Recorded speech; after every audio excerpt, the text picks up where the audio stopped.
देखिए दोस्तों, आज आगे बढ़ते हैं और देखते हैं कुछ प्रश्नों को। आज हमारी जो कक्षा है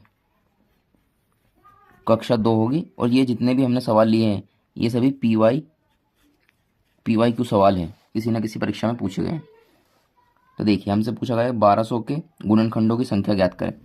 तो 1200 को हम कैसे लिख सकते हैं? या तो हम इसे ऐसे करके इनका अभाज्य गुणनखंड निकाल सकते हैं। हमें गुणनखंडों की संख्या पूछी तो हम इसको तोड़ सकते हैं। हम इसको कैसे तोड़ सकते हैं? 12 गुणा 100 में हम इसको तोड़ सकते हैं। अब देखिए, हम 12 को कैसे लिख सकते हैं? 12 को हम 4 इंटू 3 लिख सकते हैं। तो हम 4 को कैसे लिख सकते हैं? 4 को हम 2 की घात 2 गुणा 3 की घात 1, यानी कि ये हमारा 12 हो गया। 100 को हम कैसे लिख सकते हैं? 50 इंटू 2 हम 100 को लिख सकते हैं। और 50 को कैसे लिख सकते हैं?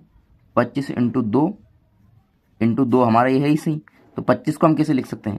25 को हम 5 की घात 2 लिख सकते हैं, यानी कि 5 इंटू 5 25। और 4 को हम कैसे लिख सकते हैं? 2 की घात 2 हम 4 लिख सकते हैं। अब गुणा में आधार समान होने पर घातें जुड़ जाती है। तो यानी 2 की घात तो ये 4 हो जाएगा, इंटू 3 की घात 1 है, इंटू 5 की घात 2 है। अब गुणनखंडों की संख्या निकालने के लिए हम क्या करते हैं? हम इनकी घातों में एक जोड़ के गुणा कर देते हैं। यानी 4 में हम एक जोड़ेंगे तो कितना आएगा? 5। और 1 में हम एक जोड़ेंगे तो आएगा 2। फिर 2 में हम एक जोड़ेंगे तो 3। तो 5 इंटू 2 10, 10 इंटू 3 30। हमारा आंसर ये आ जाएगा। ठीक है। अब अगला सवाल हमसे क्या गया है? संख्या 72 के समगुणकों की संख्या क्या है? यानी कि 72 के गुणनखंडों की संख्या हमें निकालनी है। अब हमारे सामने दिया गया है 72। 72 को हम कैसे लिख सकते हैं? 72 को हम लिख सकते हैं 9 इंटू 8 में हम लिख सकते हैं।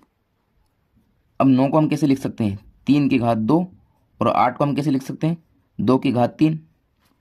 ठीक है। अब उसने हमसे समगुणकों की कहा है, तो यानी कि हम जो सम संख्या जो हमें दी गई है इसकी घात से हमें कुछ भी छेड़छाड़ नहीं करनी। इसकी घात को हमें ऐसा का ऐसा ही रहने देना है। और इसमें वापस हम एक जोड़ेंगे, तो इस 2 में एक जोड़ेंगे तो आएगा कितना? 3। तो हमारा आंसर जो आएगा वो आएगा 9, यानी कि 72 में समगुणकों की संख्या जो 9 है। अब आगे हमसे सवाल में क्या कहा गया है कि 2 की घात 4, 5 की घात 3, 7 की घात 4 के कितने विषम गुणनखंड है? विषम गुणनखंडों को हमें कैसे निकालते हैं? विषम गुणनखंडों को निकालने के लिए हम सम जो संख्या होती है इसकी घात से या इसके आधार से हम इसमें कुछ भी देखते ही नहीं है हमें, क्योंकि विषम गुणनखंड चाहिए। तो इसकी घात में हम एक जोड़ेंगे तो यह आएगा 4। और इसकी घात में हम एक जोड़ेंगे तो यह आएगा 5।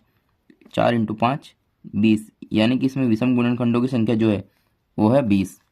ठीक है। अब अगला सवाल कहा गया हमसे 2 की घात 4, 3 की घात 1, 5 की घात 4 के समगुणनखंडों की संख्या बताइए। तो समगुणनखंडों की संख्या निकालने के हम क्या करते हैं?